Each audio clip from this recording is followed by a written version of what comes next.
இன்றைக்கி நம்ம சூப்பரான பட்டூரே ரெசிபி எப்படி பண்ணலான்னு பார்க்கலாம். சாஃப்டாக இருக்கும், உள்ள வெளியில் நல்லா கிறிஸ்பியாக இருக்கும்.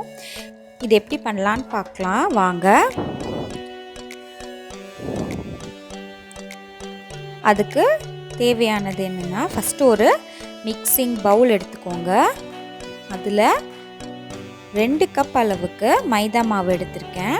240 ml கப்பில் 2 கப் அளவுக்கு மைதா மாவு.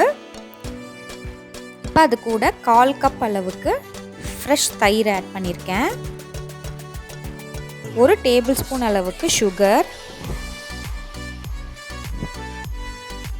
1 டேபிள் ஸ்பூன் அளவுக்கு பேக்கிங் பவுடர் ஆட் பண்ணியிருக்கேன். ஒரு 1/2 டீஸ்பூன் அளவுக்கு பேக்கிங் சோடா. அப்புறம் இதுக்கு தேவையான அளவு சால்ட் ஆட் பண்ணிக்கோங்க.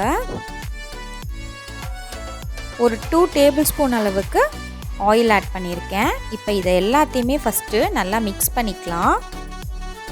ஃபஸ்ட்டு நல்லா மிக்ஸ் பண்ணிவிட்டு நம்ம கொஞ்சம் கொஞ்சமாக தண்ணி ஆட் பண்ணிக்கலாம்.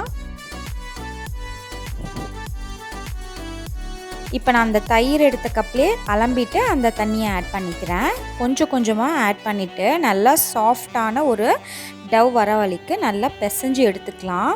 நம்ம எவ்வளோ நல்லா பிசைகிறோமோ அந்த அளவுக்கு சாஃப்டாக உள்ளே இருக்கும், வெளியில் நல்லா கிறிஸ்பியாக கிடைக்கும். இந்த அளவுக்கு நல்லா சாஃப்டாக பிசைஞ்சாச்சு. இப்போ இது காயாமல் இருக்கிறதுக்காக சும்மா ஒரு டீஸ்பூன் அளவுக்கு நம்ம எண்ணெய் ஆட் பண்ணிக்கலாம். இது எல்லா இடத்துலையும் தடவி விட்டுட்டு இதை நல்லா நம்ம மூடி க்ளோஸ் பண்ணி வைக்க போகிறோம். பாருங்கள், இந்த அளவுக்கு நல்லா சாஃப்டாக இருக்கணும். இப்போ இதை க்ளோஸ் பண்ணிவிட்டு ஒரு 3 to 4 hours வரைக்கும் இதை நல்லா ஊற விடலாம். இப்போ நல்லா 4 மணி நேரம் ஆயிடுச்சு நான் ஊற வச்சுட்டு. பாருங்கள், நல்லா ஃபர்மெண்ட் ஆயிடுச்சு மாவு. இப்போ இதை நல்லா இன்னொரு தடவை நல்லா பிசைஞ்சு எடுத்துக்கலாம். பிசைஞ்சு எடுத்துட்டதுக்கப்புறமா இப்போ நம்ம சின்ன சின்ன பால்ஸாக உருட்டி எடுத்துக்கலாம். சின்ன பாலாக உருட்டிட்டு மைதா மாவு வச்சுருக்கேன், அதில் நல்லா டஸ்ட் பண்ணி எடுத்துக்கலாம். இல்லைனா தேய்க்கிறதுக்கு வராது இது மைதானால்.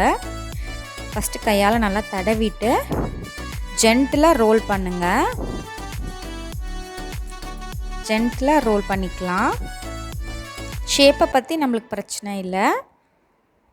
ரொம்ப மெலிசாவும் வேண்டாம், ரொம்ப திக்காகவும் வேண்டாம். ஓரளவுக்கு மீடியமாக நம்ம ரோல் பண்ணி எடுத்துக்கலாம். இப்போ அடுப்பில் நான் கடாய் போட்டுட்டு எண்ணெய் சூடு பண்ணியிருக்கேன். எண்ணெய் சூடாயிடுச்சான்னு ஃபஸ்ட்டு செக் பண்ணிக்கலாம். இப்போ நம்ம மெதுவாக எண்ணெயில் ட்ராப் பண்ணிக்கலாம் பட்டூராவை. இப்போ பாருங்கள், நல்லா உப்பி வருது பாருங்கள், அந்த அளவுக்கு நம்ம விடணும். இப்போ அதர் சைடு திருப்பி போட்டுட்டு அதுவும் ஒரு 2-3 minutes நம்ம திருப்பி போட்டோம் அப்படின்னா நல்லா கலர் கிடைக்கும். ஏன்னா நம்ம சுகர் ஆட் பண்ணியிருக்கோம் இல்லையா, அதனால். நம்மளோட சூப்பரான பட்டூரா ரெசிபி ரெடி ஆகிடுச்சு. இதை நீங்கள் உங்கள் வீட்டில் செஞ்சு பாருங்கள். பார்த்துட்டு கமெண்ட்ஸ் ஷேர் பண்ணுங்கள். தேங்க்யூ.